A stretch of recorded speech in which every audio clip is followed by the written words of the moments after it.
a tree known as the king of fruits. What a majestic tree it is. Introducing durian, Doria zibetinus of the family Dorionaceae. Durian is a large tree growing to 30 meters tall with distinct buttresses on the trunk. The leaves are torang, simple, elliptic to oblong, and to 15 centimeters long.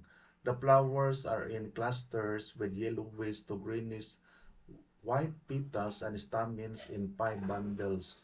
The fruit is ellipsoid to globose, hard and spiny with fleshy and edible arils inside. Durian is widely cultivated in Mindanao. It is propagated by seeds marketing budding. Durian is reported to be widely distributed in Southeast Asia. It is found in swamps and mixed dipterocarp forests of Sarawak, Sabah, Malaysia, and Kalimantan.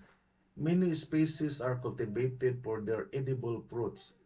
The wood is used for furniture components, door and window frames, veneer and plywood, and light construction timber. Also for sporting goods, agricultural implements, boxes and crates, joinery, blackboard, poles, and piles. Durian is most favored for its edible but notoriously smelly fruit.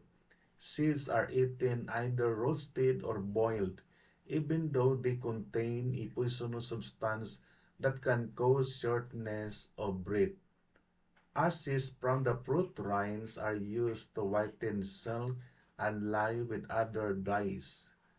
Durian is a tropical fruit notorious for its pungent odor and unique flavor, often hailed as the king of fruits in Southeast Asia. Durian trees play a vital ecological role in their native habitats. Their flowers provide a nectar source for various pollinators, including bats and insects.